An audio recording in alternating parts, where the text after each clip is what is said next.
CEO atau founder itu hanya title aku, hanya pakaian luar lah.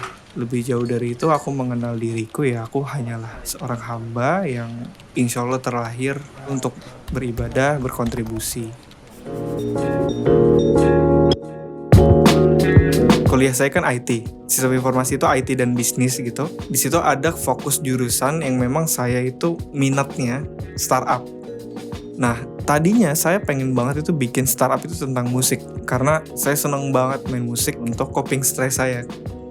Ketika saya coba validasi, itu ternyata nggak valid. Idenya itu tidak dibutuhkan. Akhirnya tidak jadilah bikin startup tentang musik, meskipun passionnya di musik gitu.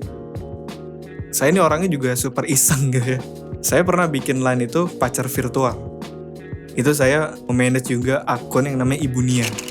Ibu Nia ini akun seperti akun meme atau meme. Sampai yang terakhir itu saya iseng juga bikin yang namanya teman curhat.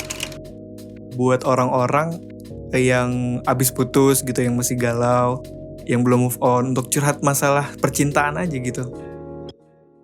Di luar dugaan, semakin kesini semakin ceritanya yang serem-serem. Cerita masalah-masalah serius.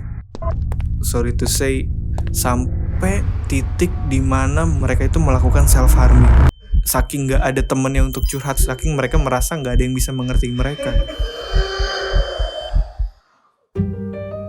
Suatu ketika, saya lagi mentoring, tiba-tiba memasuki pembicaraan mengarah ke bunuh diri.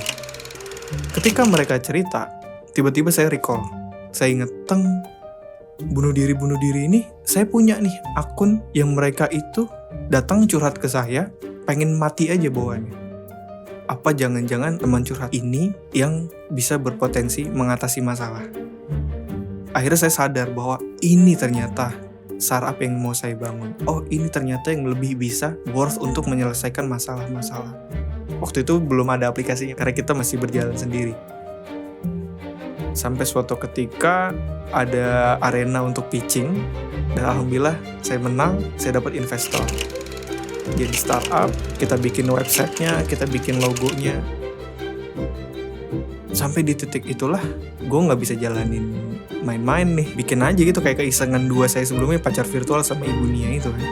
Gak boleh egois lah, kayak berkuda. Berkuda itu kan meaningnya tentang leadership kan. Seperti kita mengendalikan diri sendiri. Kalau kita nggak punya pengendalian diri, nanti emosi kita yang ibaratnya itu kuda, itu bisa membawa kita ke jurang-jurang yang kita tidak inginkan gitu. Yang olahraga lain itu juga sebenarnya saya pilih bukan karena keren juga, tapi lebih ke arah meaningnya gitu. Menembak itu mengajarkan banget untuk bijak sebelum mengambil keputusan. Sama ketika memimpin. Sebelum kita memutuskan sesuatu, banyak hal yang harus dipertimbangkan. Menembak tuh mengajari itu. Mimpinya teman curhat itu adalah kita pengen buat Indonesia jadi negara yang paling bahagia di dunia.